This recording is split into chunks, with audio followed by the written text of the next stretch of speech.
where you see something that's as obvious as the nose on your face, and they try to tell you, no, that's not it. You're misunderstanding. And you go, no, I'm not stupid. I know what I saw and I know what I heard. We want a president who tells it plain and direct. Now, you may not like every one of my answers you're going to hear today, but I guarantee you one thing, you won't come out of here confused about what my position is. You're going to know full well what my position is before I walk out of here today.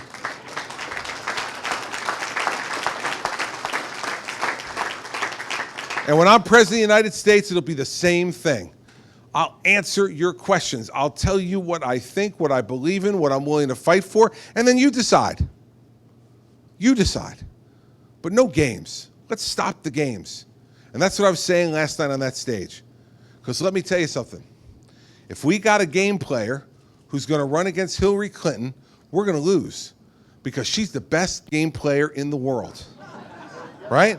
She's going to play games like we've never seen before. She's dying to get back in that White House. And she's going to say or do anything. And if we got somebody who's doing the same thing, will say or do anything, well, heck, then the country's just going to say, well, if they're both the same, we're going to vote for her because we know her better. We can't have that. We cannot have 4 more years like the 8 years we're just experiencing. We cannot have 4 more years of Barack Obama except with Hillary and Bill Clinton. I mean, you think it's hard with Barack Obama. Wait till you get the 2 of them. He'll be in the Oval Office as much as she is. Remember back in 1992 when they ran, he used to say you get 2 for the price of 1. Remember, he said you get Hillary too. It's the same thing this time, everybody. We need someone who's going to be strong enough, tough enough, direct enough, honest enough to beat them both this fall. And so I'm ready for the fight. You know why? I'm from New Jersey, baby. We're ready for a fight anytime, anytime. So I had fun last night. Yeah, they're from New Jersey too. Say forget about it? I'll wait, I'll give you that at the end of the thing. Oh, I'll tell you that in the end, but I don't. People want to hear me say that later, and I will.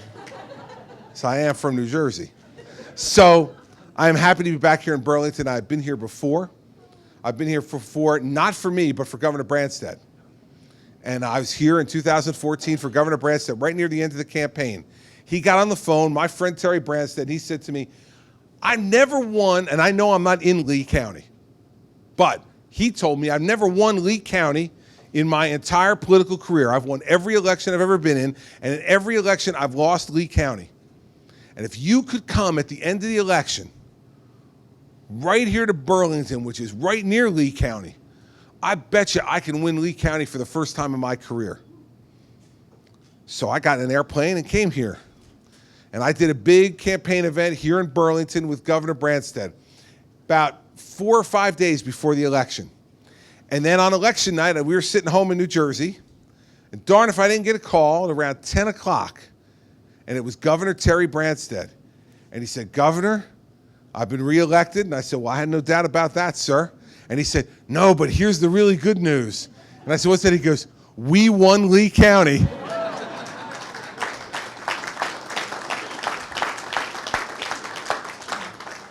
So he's a great friend, and he's been a great governor in this state and continues to be. And I am so proud that he's my friend. I'm so proud that so many of his staff make up my staff here in Iowa. His former chief of staff, his former campaign manager, his former deputy campaign manager are the folks who are running my campaign in Iowa. Team Branstad is with Team Christie, and that's a really good thing.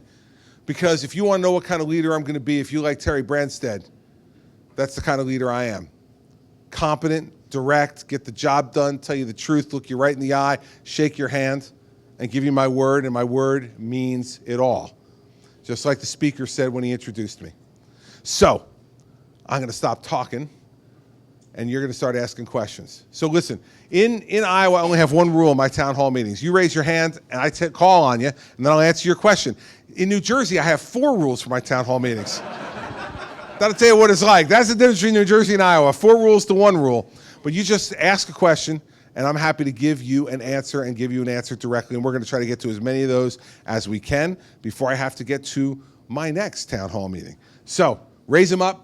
I'm happy to answer questions. Start with you right there, sir. When you become president, Yes, sir.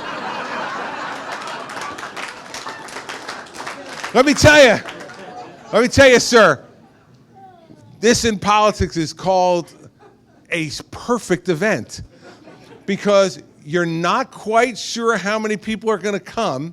So this is the kind of place you come, and then all of a sudden, twice the number of people you thought were going to come show up. That's called success, baby. So we'll get a much bigger place, though, for you next time. Yes, sir.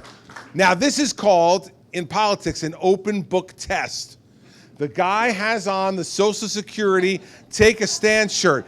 I don't know what his question's going to be about, but I'm going to call on him anyway. Yes, sir. I'm Chuck Betts. I'm the State Executive Counsel for the State of Iowa for AARP. Yes, sir. As you know, we have a project going to put all of our weight behind a very important issue of Social Security. And the question is, and you've answered some of it on our website, the question is, what specific things are you going to do to make sure Social Security stays strong for now and for the future? Chuck, I'm so glad you asked that question. And that's why I called on you, because as you know, if you all are involved in this issue as deeply as you are, and this is my third town hall today, and every one of my town hall meetings, I have had Take a Stand people from AARP at every one of them.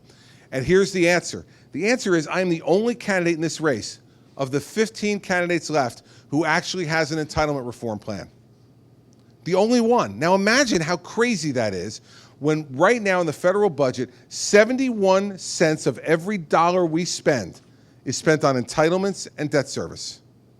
71 cents of every dollar is spent on entitlements and debt service, and yet I'm the only candidate who has an entitlement reform plan, despite the fact that Harvard and Dartmouth did a study that came out about 6 months ago that I'm sure you know about that said in 7 to 8 years, Social Security will be insolvent.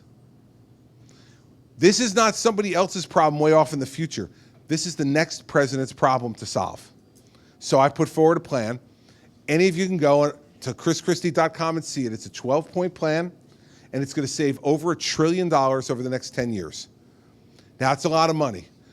And it's not scored by me. It's scored by the Congressional Budget Office. So it's not my numbers. CBO scored it for me.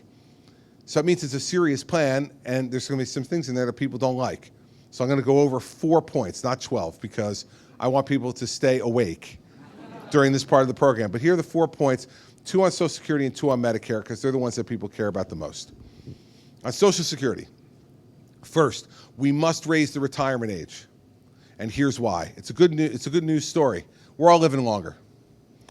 The average life expectancy of a woman in America today is 83 years old. Average. The average life expectancy of a man is 79. I saw you, you're smiling. I saw you smile. I saw that lady smile. It's not nice. See, we used to be 6 years behind you 10 years ago. Now the men are only 4 years behind you. We are gaining on you. We are gaining on you. And that 4-year vacation you're counting on at the end of your life from us, you may not get it. You may be stuck with us the entire time. We're getting so healthy. But here's the thing. Social Security, as you know, was set up as a program that assumed that people would die in their mid-60s. And so it was a great deal for the government back then, right? You retired at 62 back when it started. You were dead by the time you were 65. So you collected your full payment for only 3 years on average, and then your husband or wife got some smaller survivor benefit after that, and the government made money on everybody. Not the case anymore. We're living 15 to 20 years in retirement. It means we're collecting Social Security every year. We can't do that anymore and keep the program solvent, so we need to raise the retirement age. So what would I do? I'd raise it 2 years, and I'd phase it in over 25 years. Now, what that would mean is when Hillary Clinton this fall, when I'm running against her, and she says, she puts a commercial on TV here in Burlington that says, Chris Christie has a Social Security plan that throws grandma off the cliff. And she'll say that. I want you to remember that it takes grandma 25 years to hit the ground. That is a long fall, all right? A long fall. So you phase it over 25 years, which means that every year it goes up 1 month for 25 years. And so for people who are on Social Security now, it will make no difference. You stay on, you continue to get paid. For those who are close to Social Security, it won't make a big difference. It'll make a few months difference because next year it will be 67 years old in 1 month. The year after that, 67 in 2 months. So it will make a difference for a couple months. But who do you? You raised a family in this country, you worked your whole life, and you were able to save $4 to $5 million. God bless you. Good job. And we should also say, God bless America, because it's the only country in the world where you could pull that off. Right? So that's good. Let me ask you a question, though. If you make $200,000 a year in retirement income, do you need the $1,200 a month Social Security check? You don't need it. Now, I understand the argument. What do you mean I don't get it? I paid for it. Every 2 weeks in my paycheck, they took that money out. Our son just started working while he was in college, got his first real job, and he came home over the summer. He showed me the pay stub, and he said, "What's this FICA thing?" I mean, I saw federal tax, unemployment tax. What's FICA? I said, "Oh, you'll learn, buddy. You'll learn." Right? So we know we all paid into this, but here's the bad news. Chuck already knows this. The government lied to us. All that money is supposed to go into a trust fund. It's not supposed to be touched. It's sacred money. You remember back in 2000, Al Gore talked about this, right? It's the lockbox. Right? Now you're thinking to yourself, am I thinking about Al Gore? Or am I thinking about that guy on Saturday Night Live who played Al Gore? It doesn't really matter for this story. It's supposed to go in the lockbox. Chuck knows what's in the lockbox, a stack of IOUs. Since the Vietnam War, the government has been stealing money from Social Security to pay for other things. Lyndon Johnson started it, the great Lyndon Johnson. Mr. Great Society, Mr. I'm going to take care of everybody. Except then he started stealing your money the minute you started giving it to him. And every president since then has done the same thing in every Congress, right up until the Congress this past year. The Republican Congress, with Barack Obama, stole $150 billion in this last budget from the Social Security Retirement Fund and put it in Social Security Disability because they don't want to reform the disability program. They just want to put a Band-Aid on it, and the Band-Aid's with your money. So here's what I say. We got to do the means testing. I know it makes balance problem in your family, and you got more money coming out than coming in. You got only two choices, right? Either bring more money in or spend less money. So I'm a spend less money guy. I'm saying for those people who have done very, very well in this country, let's not give them that benefit. I know they paid for it, but they're not going to get it because they don't need it. I'll tell you what Hillary Clinton wants to do. She wants to take the cap off the Social Security tax, and she wants to tax you for Social Security on every nickel you make. And she'll say, that's the way we get at the rich. Okay, she's right. But my plan does the same thing. Because somebody's got $4 to $5 million in retirement. I don't know what you call them here in Burlington, but even in New Jersey, we call that person rich. And the fact is, why is my plan better than hers? And you went and deposited your money in that bank. And then a year later, the bank went belly up, and you lost some of your money. And then 6 months later, a guy comes to your front door. He knocks on your front door, and he says, hi, gives his name. He said, I'm opening up a new bank in Burlington. We'd love to have your deposits.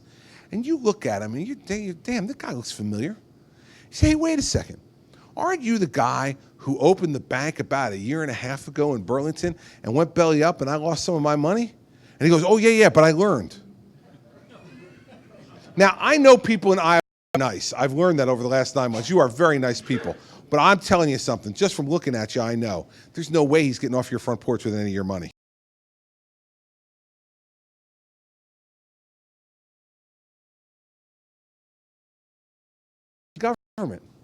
The government did the same darn thing.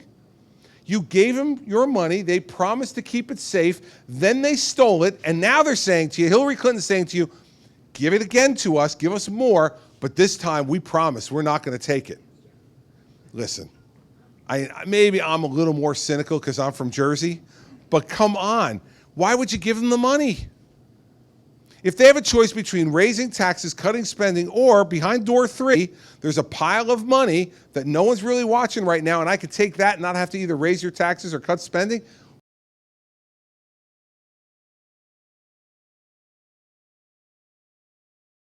Years. Why do you think they're going to stop now? So don't trust them.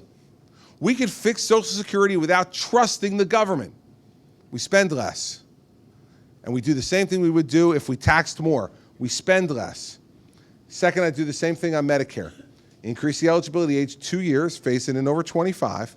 And then for people who make more than $200,000 a year in retirement income, 4 to 5 million bucks put away, we would make sure that they got their Medicare, but they wouldn't get their premium subsidized 75% like they do right now. They get it subsidized 10%.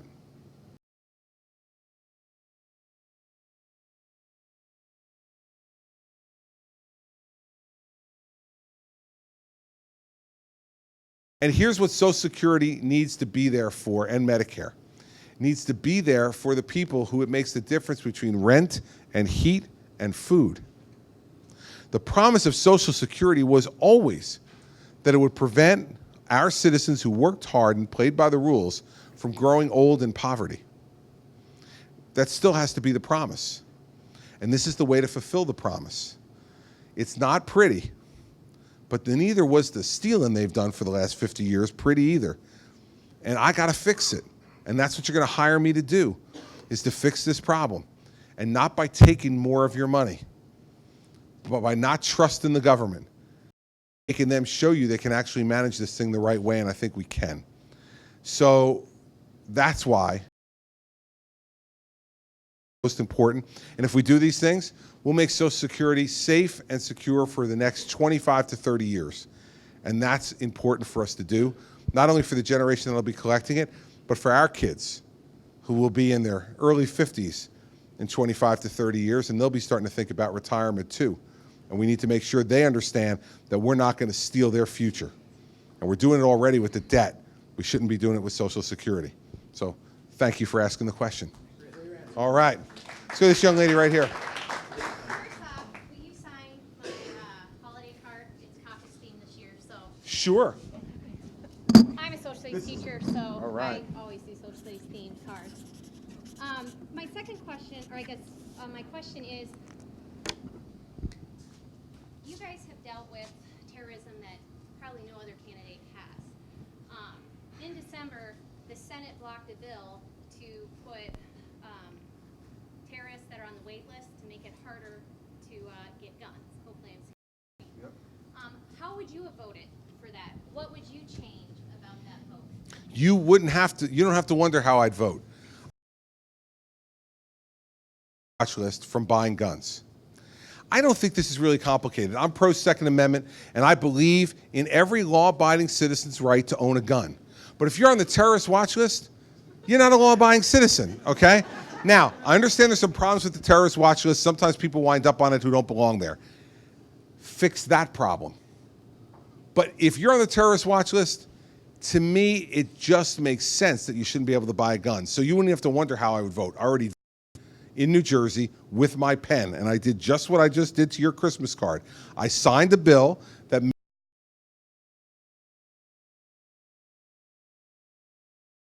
should have a gun. That's not anti-Second Amendment. That's pro-public safety. That's pro-public safety, so you don't have to wonder. I already did it. The guy with the Under Armour sweatshirt. Last summer, when the Supreme Court came down with the decision to legalize same-sex marriage, the next day, someone asked one of Hillary's campaign staffers, "What does this look like for churches? That are they going to have the right to refuse to marry, or will they lose their tax incentives?" I haven't seen that asked anyway. For or against gay marriage is not my question, but what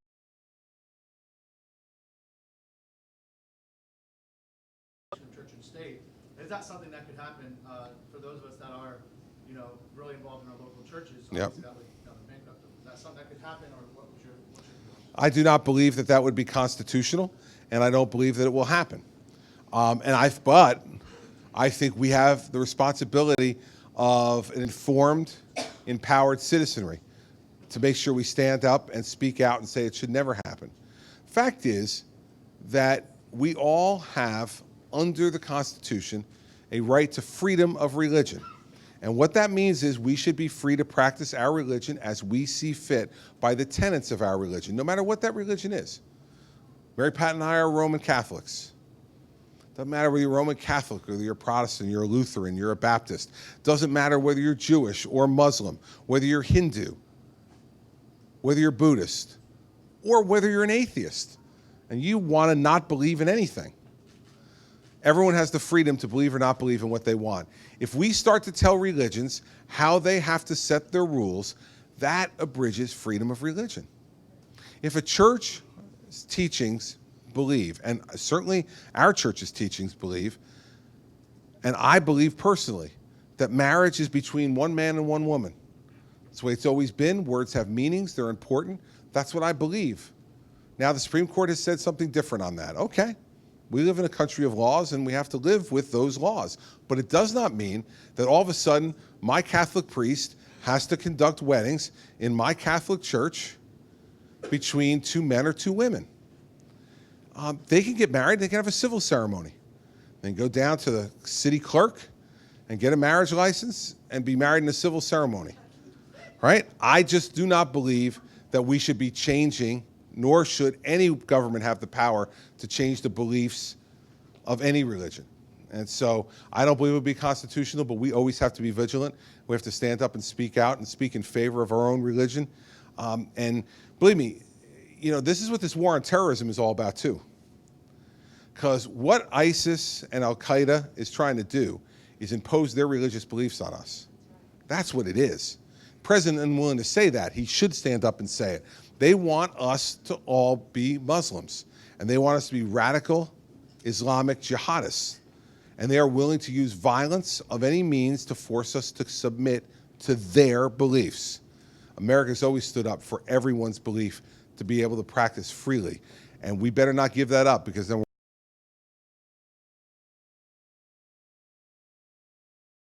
that's what we should fight for as a country. All right. My mother passed away from dementia last September, and there hasn't been a whole lot talked about what the government plans on doing to help research and how much money and how they're going to get that money. What is your stand on dementia and that could affect us? Sure. It's more broadly than that, and for those of you who may not have heard, his mom passed away from dementia. He wanted to know what my view was on research money and the government's role in trying to find treatments or cures for it. This year, in the federal budget, the National Institutes of Health budget only goes up 0.1%, and the National Science Foundation down 4.3%. That's the president's budget before he gave it to Congress.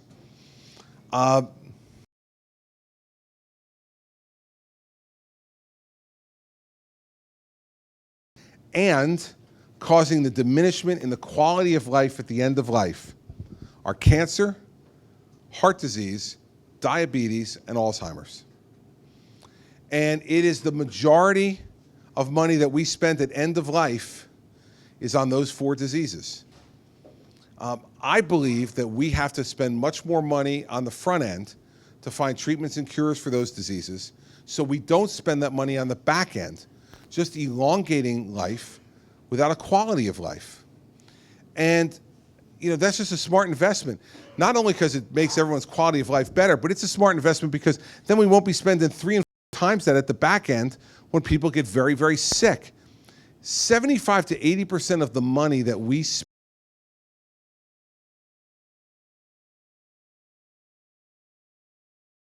get some of that money and spending it up front and find more cures and treatments, we will not only make the quality of your life better, partnering with the private sector to make sure that we find those right cures and treatments, we'll also spend a lot less money as a government too. So that's my position on it. I would take some of that end-of-life money, put it up front, and try to find those treatments and cures. We work with our pharmaceutical companies.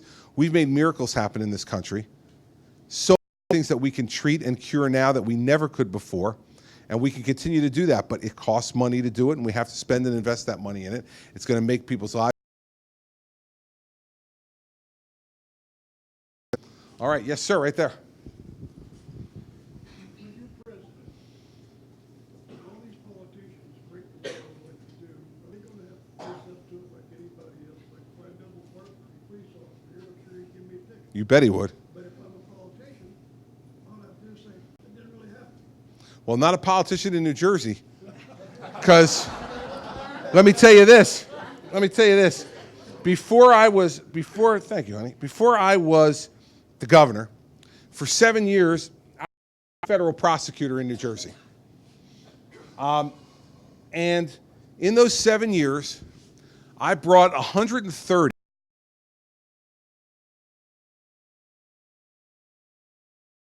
Republicans and Democrats, and my record was 130-0.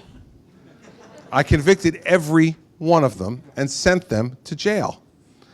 And the fact of the matter is, part of the frustration in this country is exactly what you expressed, that the law does not apply equally to everyone, and that the President of the United States is not enforcing the law against everyone. Whether it's crooked politicians who get away with things that they should never get away with. And by the way, one of the things that surprised me the most about my state was not that politicians were taking bribes, but just how cheap you could buy them.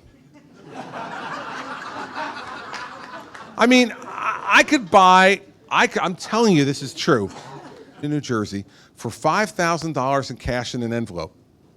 It got so bad after a while, I brought so many of these cases, that I went to a meeting of all of the municipal officials in New Jersey, in Atlantic City. Every year for 5 years, we had paid off people at that meeting, arrested them, and then brought them to jail. So I went to the meeting the 6th year, and I gave a speech, and I said to them, listen, it was at the beginning of the 4-day conference. I said, listen, do yourselves a favor. If somebody comes up to you in the next 4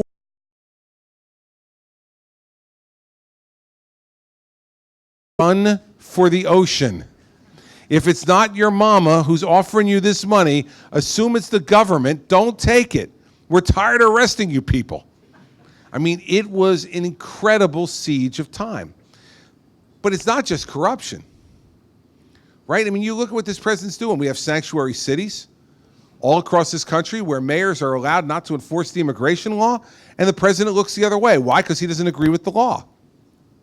We have marijuana now being smoked recreationally in Colorado and Washington State because the president doesn't agree with the laws, even though the laws say you can't do it.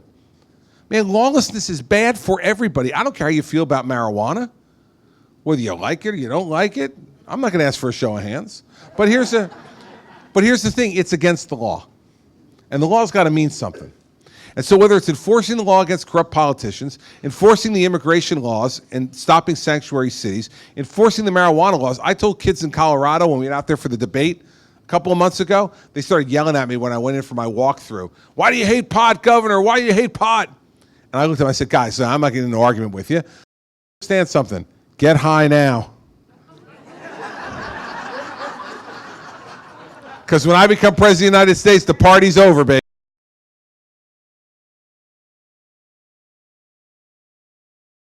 Everyone, remember what the Supreme Court has over its building, written in the marble: equal justice under the law. We are a nation of laws, not a nation of men and women, a nation of laws. And I'm a former prosecutor, and I believe in the law being enforced. If I'm president of the United States, we will enforce the law. You can count on it. You can absolutely count on it, and I'm as frustrated as you are. But let me tell you, I had more fun in those 7 years convicting those politicians than you can imagine, and I'm going to appoint an attorney general that's going to make sure that everybody in this government's held to account. Guys had who played politics with the Justice Department. We won't do that anymore. So let's talk healthcare for a second. All right. So I lost my healthcare with my job in the Affordable Care Act. And then we got married this summer, and so really we're just getting raked over the coals for being married and having 2 jobs. And, so being healthy and, having jobs, you're just paying a ton. So what would the plan be to incentivize people to get jobs and to achieve more rather than try to just play low and play the system to get lower health? For those of you who didn't hear it, had health care before Obamacare. He lost his health care when Obamacare came in. He and his wife are now both working, and they're getting, as he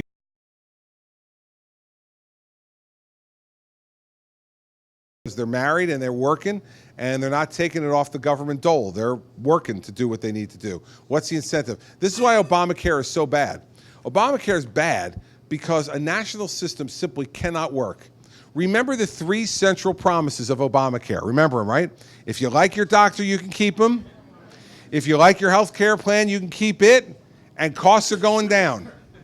You lost your doctor, he lost his health care plan, and so do millions of other Americans, and have gone way up, not down. Why? Because there cannot be some one-size-fits-all system for every state in this country. So here's what I would do. I would repeal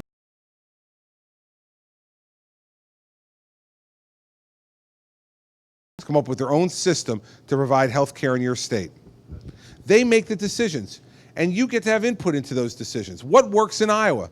Because I can guarantee you what works in Iowa may not work in New Jersey, may not work in Wyoming, may not work in Florida. We're very different states. And why not trust Governor Branstad and the state legislature to come up with a plan that works to make a healthy Iowa, that gives you the access you need? Maybe Iowa's going to decide they want you to be able to buy health insurance from any state in the union, have competition across state lines. That'll lower costs. That would be a good idea. Maybe they're going to say you never lose your health care. If you start with an employer and you have health care with that employer and you leave that job, you get to keep that health care plan. Continue to pay it, and whatever part of it your employer is willing to pay, your employer is willing to pay the next one. Maybe you make portability of health care. Maybe that's important to Iowans. Maybe it's important to Iowans to have people be able to stay on their parents' health insurance until they're 25 years old. That's important to Iowans. You can put that in the plan too. But Iowans should decide for Iowa what health care plan you need. New Jerseyans should decide for New Jersey. Do it, and we'll work out better and give you more input. Because you can go see your state representative, your state senator, and have input. Tell them what's going on, how it's affected your lives in particular. You're never going to see anybody in Washington, D.C.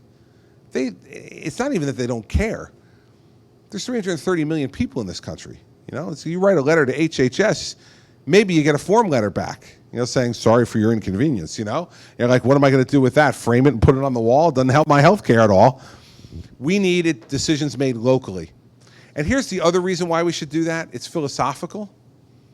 The Constitution should mean something. And the 10th Amendment to the Constitution says that any powers not specifically delegated to the federal government go back to the states. Now, I've read the Constitution from front to back, and I'm sure a bunch of people in this audience have read it too. Health care is not mentioned anywhere in there.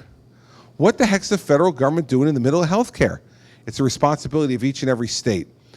That way you have much more input into the decision and much more of an ability to be able to decide what things are important for you to have available to you, and then how will that affect the cost. Let the states make the decisions, and if you don't like what they're doing, you can fire your state rep.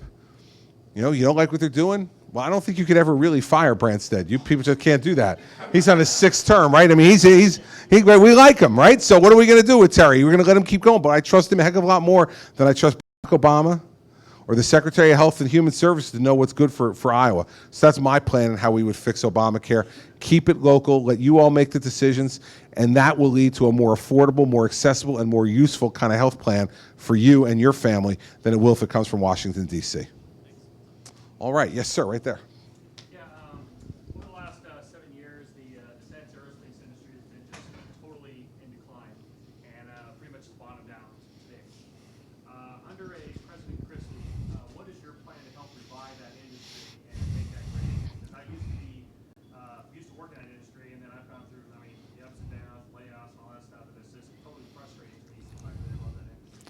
This president has had a plan that he has executed with the help of Congress to diminish our military over the last 7 years. And let me tell you, this is one of those things that he's been very effective on, very effective. We have the smallest active duty army we've had since 1940. We have the smallest Navy we've had since World War I. I want you to hear that again. We have the smallest Navy we've had since World War I. And he wants to cut the Air Force by 50%. So what do? We have to rebuild our military. And I've laid this out on my website of exactly what I would do, including specific numbers, so you don't have to worry about what does he really mean. Specific numbers on each branch of the military. No less than 500,000 active duty soldiers in the Army. No less than 350 ships in the Navy. No less than 2,600 coded aircraft ready to go in the Air Force, and no less than 185,000 active duty Marines in the Marine which is what's going on now. And secondly, it's so unfair to our fighting men and women. They are doing more frequent deployments and longer deployments. And this affects not only their physical health, but their mental health as well.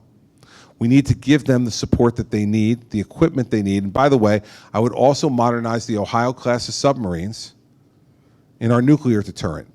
They're the most, in my view, effective part of our nuclear deterrent, and they needed to be modernized.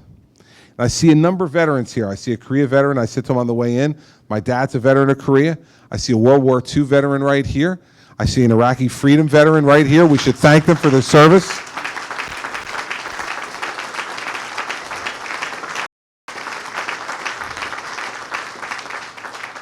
Fact is that the men and women who have served came up in the debate last night.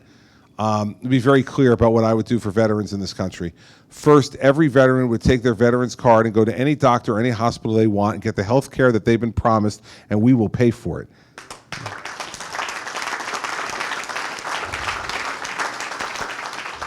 Second, I would go to the best hospital CEO I could find in America and say, with all due respect to the admirals and generals, we don't need another admiral general in charge of the Veterans Affairs Department.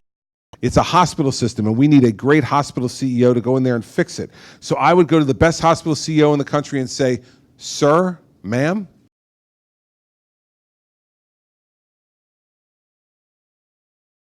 expertise in the VA, everything from prosthetics to mental health and everything in between to throw away the VA. But the VA is broken, and we need a great hospital executive to fix it. And that's what I would do as president for our veterans, because they deserve the promises that we made to them to be kept. We have too many veterans who are committing suicide. We have too many veterans who are homeless. These men and women deserve better, and every time something like that happens, it's a sin by this country against the men and women who've stood up to fight for it. And as Commander-in-Chief, you're the Commander-in-Chief not just for the men and women in uniform, but for all the men and women who have worn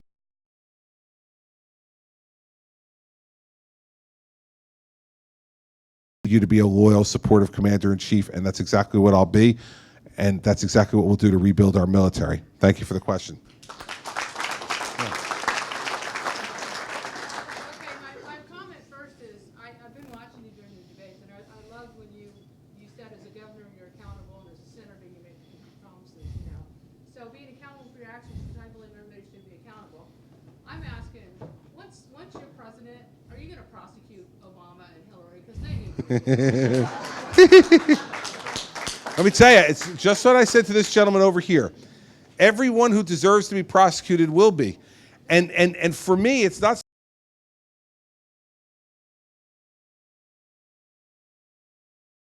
prosecuting people. Well, you're darn right. And listen, yeah, send him to Guantanamo. That would be fun. Well, at least when I'm president of the United States, you'd know that Guantanamo would still be open, right? So the fact is, the law and the facts should determine who's prosecuted. Remember this. We want a country of laws. We want the presumption of innocence. We want a grand jury to indict people based on probable cause. We want a jury of our peers to decide beyond a reasonable doubt who's guilty of a crime, because you know what? It could be us.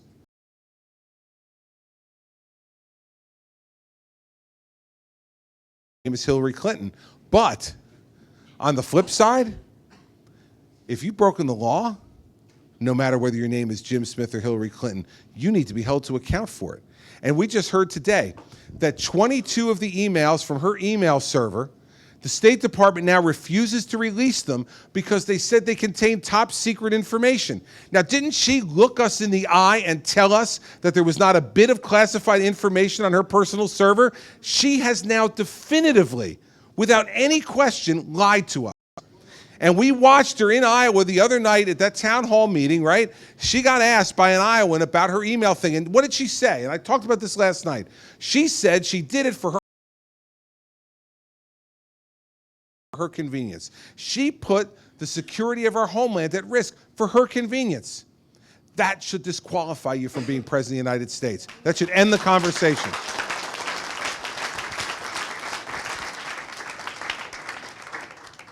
don't believe the threat to our country from ISIS Russia or China is the biggest problem? It's our national debt. How do you plan to balance the budget? Well, listen, that's why this conversation with the Take a Stand people is so important. Because when 71 cents of every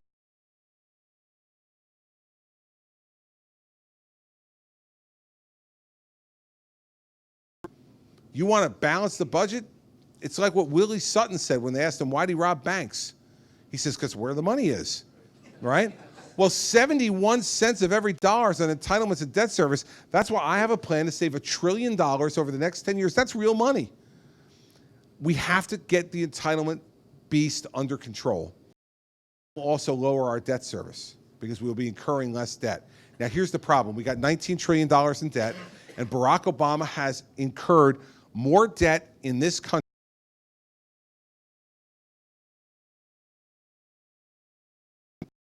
That's amazing. He has incurred more debt for this country than everyone from George Washington to George W. Bush combined. We have a lot of work to do. And the next president's not going to fix it by himself. No matter how hard I work, if I am president for 8 years, I will not get rid of the $19 trillion debt. I just won't. So I'm not going to make you that promise because it'll be a lie. What I will do is I will lower the debt. We'll get it moving back in the right direction. And then I'll hand it off to the next person to hopefully continue that progress because that's what the American people, I think, are going to want. But you're right. Admiral Mullen, former chairman of the Joint Chiefs of Staff, said a number of years ago that one of the biggest national security risks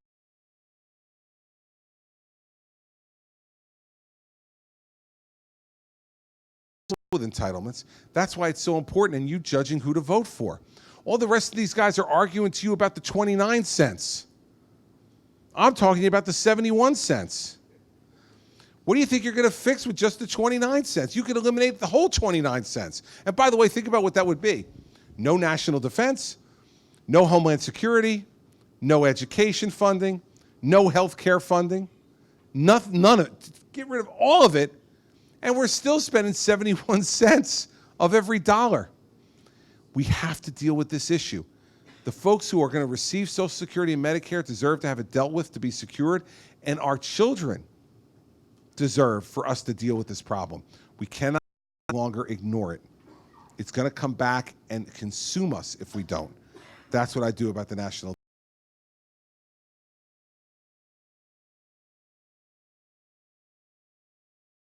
Here is why. Because I want to prove to them that I'm still the boss. Now, you all laugh about this, right? But let me just tell you something. You know what it's like running for president? Anybody here run for president before? All right. Good. I didn't think you had, so did you? All right. So don't worry about it. I'm getting to you, brother. Okay, so here's the thing. When you run for president, this is what it's like. You are surrounded every day by people who are younger than you. And they tell you where to go and what to do every minute of the day. I'm telling you, that's what it is. When I stand here in this circle, by this stool with this mic,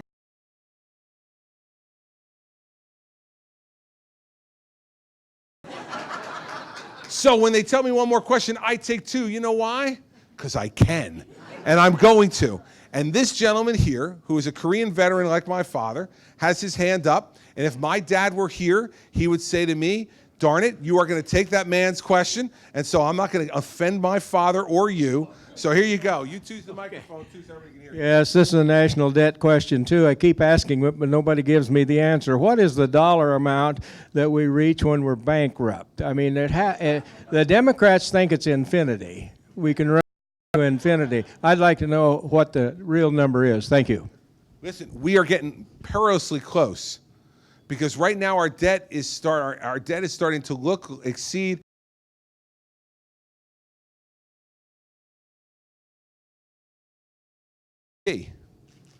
That's about when you've done it, right? When debt exceeds your total economic activity, that's a problem. So I'm giving you an answer. When debt exceeds GDP, we are in bad shape. Now, are we technically insolvent or bankrupt? No, because people around the world will still buy our debt because they believe the United States is still the most credit-worthy, strong economy and military force in the world. But the train will crash at some point. It will go off the tracks. And we're close. We are very close. We do not want to be Greece. We do not want to be Greece. And Greece never thought they were going to go off the tracks, and they are off. We're doing everything Greece did. Well, that's darn right. They're going to vote